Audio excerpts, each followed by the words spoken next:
Buongiorno a tutti e bentornati a Liberamente, variazioni e scorribande qui su Radio Libertà. Allora sentivate la mancanza di Roberto Fico come figura al centro del dibattito politico, vero? Il presidente della campagna ha percepito questo vostro stato di disperazione e si è fatto vivo ricicciando e dicendo che implementerà una delle idee basi della sua campagna elettorale, ovvero il ritorno del reddito di cittadinanza in salsa regionale in Campania, ovvero ridotto ai minimi termini, più assistenzialismo per un territorio piagato e che sta morendo dall'assistenzialismo. A rilanciare l'ideona è stato appunto Fico all'inaugurazione della nuova sede dell'ufficio del collocamento mirato nella zona orientale di Napoli, quindi già dichiarando un controsenso, no? Perché l'ufficio di collocamento in questo caso mirato perché dedicato a lavoratori con disabilità o a categorie protette, dovrebbe innescare un percorso che va verso il lavoro e l'autoaffermazione personale, non la paghetta di Stato, ma sono distinzioni, come dire, che al nostro non interessano. Il reddito per le persone in difficoltà resta sempre un obiettivo, insieme con l'accompagnamento al lavoro, certo, ovviamente. È come dire il gelato bollente, no? È proprio la vetta dell'ossimoro contabile e politico. In campagna elettorale ho parlato di una platea che doveva essere certificata dall'INPS per individuare coloro che veramente non avevano alcun tipo di opportunità di reddito. È un ragionamento che stiamo facendo e vedremo quando porteremo a conclusione. Cioè Fico ribadisce tranquilli che il reddito arriva, perché poi che il reddito sia uno strumento di coltivazione del consenso non è che lo svegliamo noi stamattina a Radio Libertà. Allora però oltre alla retorica politica serve un minimo di realtà. Il primo elemento di realtà è lo stato del bilancio campano e le cifre necessarie, ammesso e non concesso che uno voglia praticare questa follia del reddito regionale di cittadinanza. Il bilancio campano 2006 ha superato i 38 miliardi e mezzo, quasi il 70% viene divorato dalla sanità. Resta un disavanzo consolidato di circa 2,7 miliardi, un patrimonio netto negativo per oltre 3,6 miliardi, cioè non è proprio in condizioni floride, diciamo, il bilancio della campagna. Sarebbe necessario per introdurre su scala regionale, reintrodurre la sciagurata misura, circa 1 miliardo l'anno.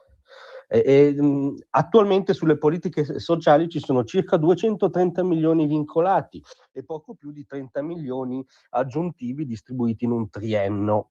Dove diavolo troverebbe i soldi Fico? Sì, temo che la risposta sia esatta, nelle nostre tasche, perché i soldi pubblici non esistono, esistono i soldi dei contribuenti e quindi i contribuenti sarebbero chiamati a mettere quei pochi milioncini, circa 600 che mancano.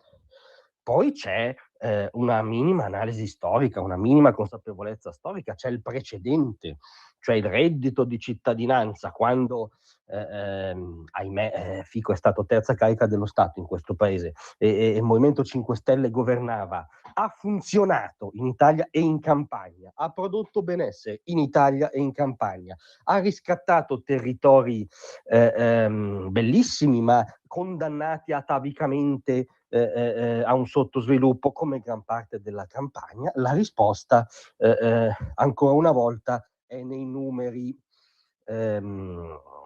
A Napoli ovviamente i numeri variano lievemente in base agli anni, perché il reddito è stato attivo, diciamo, nel quinquennio 2019-2023. Però possiamo dire che al picco, diciamo,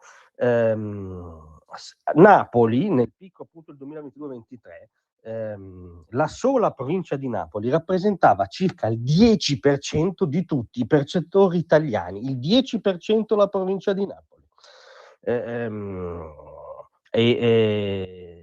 Come dire, non ci sembra che non si sia tentato, no?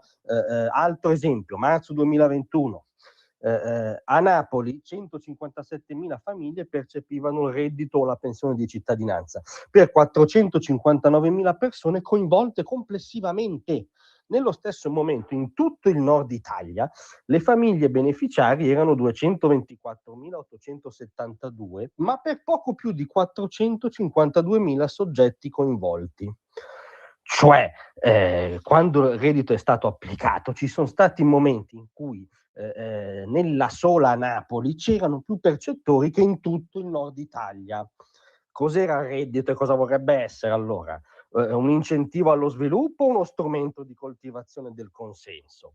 Essendo già stato applicato massicciamente in territori come la Campania, e lo dicono i numeri, hanno prodotto riscatto economico? La Campania è uscita dalle secche di un assistenzialismo endemico? Le risposte stanno già nelle domande. Purtroppo no, purtroppo, ma d'altronde era nella logica. Cos'è il reddito di cittadinanza? È una misura iperstatalista, iperassistenzialista in un paese già largamente statalista e assistenzialista. È ovvio che la situazione l'ha aggravata, non l'ha migliorata. Cioè nei 5 anni sono stati spesi 8 miliardi dei 34,5 complessivi del reddito in Campania. E non ha prodotto il riscatto, non ha prodotto neanche un lieve miglioramento, non ha prodotto nemmeno un aumento dell'occupazione, perché non c'è un nesso tra il reddito e l'occupazione, anzi, se è coltivato come mera assistenza e come nei fatti strumento di clientelismo sui territori, non incentiva occupazione.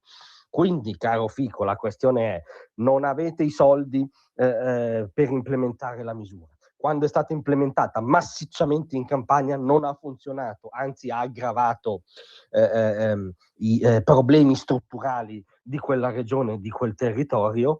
Perché diavolo avete in mente di rifarlo? E soprattutto le nostre tasche, le tasche dei contribuenti, mi sembrano già abbastanza saccheggiate. Grazie a tutti, vi aspetto stasera alle 18.